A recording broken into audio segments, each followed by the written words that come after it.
Middle east का नाम सुनते ही दिमाग में दो चीज़ें आती हैं। नंबर एक, तेल या फिर पॉलिटिकल इंस्टेबिलिटी और वॉर।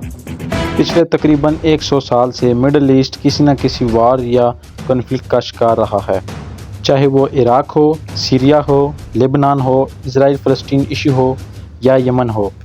हर वक्त मिडल ईस्ट में कुछ ना कुछ हो रहा होता है।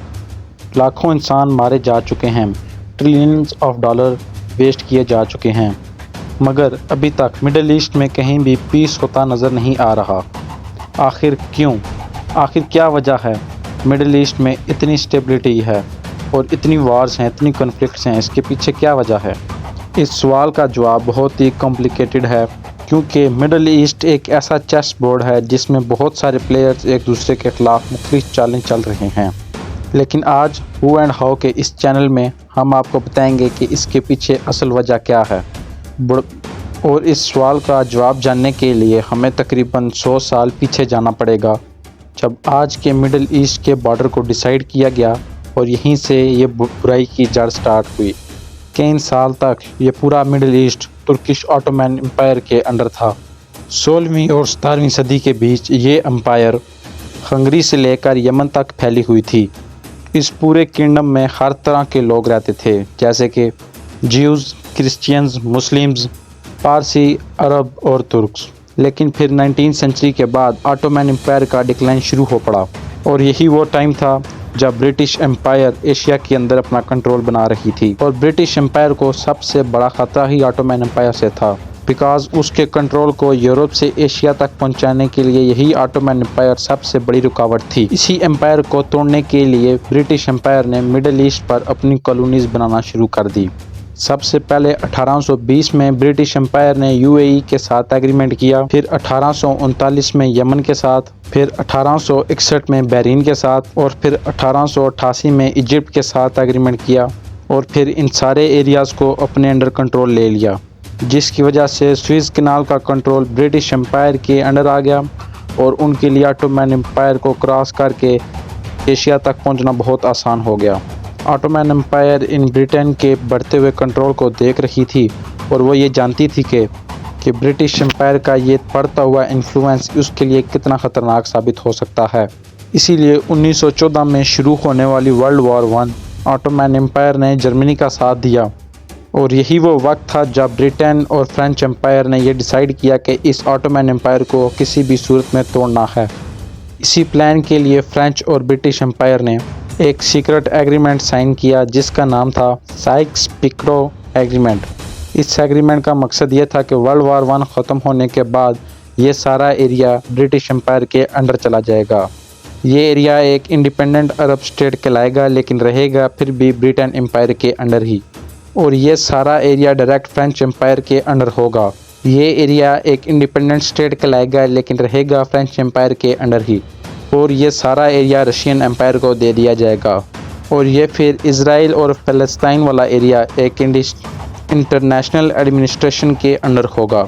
इन सारे बॉर्डर्स को डिसाइड करते हुए लैंग्वेज, कल्चर, रीजन, रेस, इन सारों को एक अलग कॉन्सेप्ट बना दिया गया। उनमें से किसी चीज़ पर फोकस नहीं किया गया, और यही असल वजह है जिसकी सज़ा मिडल ईस्ट आज तक भुगत रहा है। 1917 में एक डिक्लेरेशन हुआ, जिसमें ब्रिटिश सरकार ने मौजूद जर्मनी में एक ज्यूइश कम्युनिटी से एक ये वादा किया कि वो फ़लस्तीन में ज्यूज़ के लिए एक अलग स्टेट बनाने के लिए उनकी मदद करेगी। इस डिक्लेरेशन को बेलफोर डिक्लेरेशन कहते हैं, और यही वो टाइम था जब वर्ल्ड सुपर पावर ऑयल की तलाश में थी, क्योंकि वर्ल्ड वॉर 1 के बाद सब जान चुके थे कि 21वीं सदी में वर्ल्ड पर वही राज करेगा जिस का ऑयल पर कंट्रोल होगा। उस वक्त अमेरिका दुनिया का सबसे बड़ा ऑयल प्रोड्यूसर और सप्लायर था।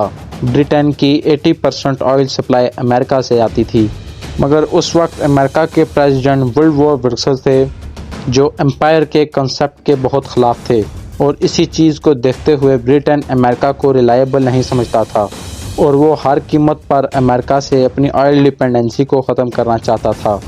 ऑयल उस ज़माने में सबसे पहले 1908 में इधर ईरान में डिस्कवर हुआ था, मगर वो ऑयल बहुत ही थोड़ी क्वांटिटी में था। इसीलिए ब्रिटिश एम्पायर इस सारे एरिया में तेल बहुत तेज़ी से तलाश कर रही थी, लेकिन इस खोज को अभी कुछ और साल लगने थे। 1919 میں ورلڈ وار 1 کے ختم ہونے کے بعد جنگ جیتنے والے ایلائز کنٹری ورسائل میں ملے اور ٹریٹی آف ورسائل کو سائن کیا، جس میں مڈل ایسٹ کے بارڈر کو ایک دفعہ پھر سے چینج کیا گیا، اور پھر اگلے سال ہی ٹریٹی آف سوئس کو اناؤنس کیا گیا، جس میں آٹومین امپائر کو ٹکڑوں میں توڑ کر فرینچ اور برٹن امپائر کے انڈر کر دیا گیا، جس کو دیکھ کر ترکش گورنمنٹ اس ایگریمنٹ پر آگ بگولا ہو گئی اور وہ اگلے 2 سال تک ایلائز کے خلاف لڑتی رہی۔ اور پھر اس کے بعد 1923 میں یہ سارے کنٹریز ترکش لیڈر کے ساتھ ایک ٹیبل پر بیٹھے، جس میں ٹریٹی آف لوسین کو سائن ان کیا گیا، جس کے نتیجے میں ماڈرن ترکی وجود میں آیا۔ آج کے مڈل ایسٹ کے جتنے بھی بارڈرز ہیں وہ اسی ٹریٹی کا حصہ ہیں۔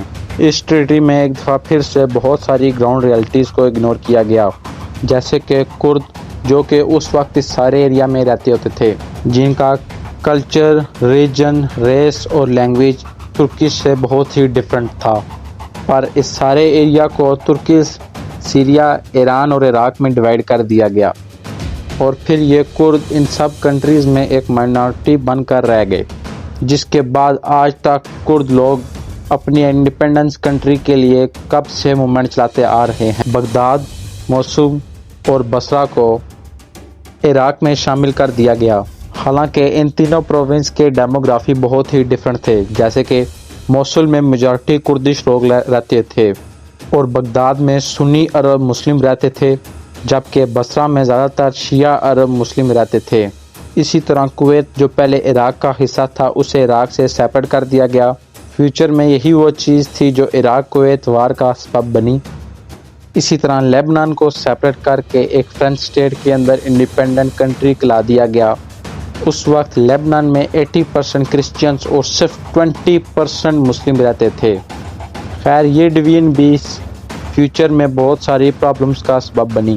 اسی طرح ڈمیسکس، الیپو اور ڈیر الزور کو اکٹھا کر کے بہت سارے سنی، شیعہ، کرد، علوی، کرسچنز اور اسیرینز کو اکٹھا کر کے وہ کنٹری بنایا جسے آج ہم سیریا کے نام سے جانتے ہیں۔ پھر 1930 میں ترکش برٹش امپائر پر پریشر ڈالنے لگی کہ وہ سیریا کے پروونس الیگزینڈرا کو ترکی میں شامل کرے، بیکاز وہاں پر بہت بڑی ترکش کمیونٹی رہتی تھی۔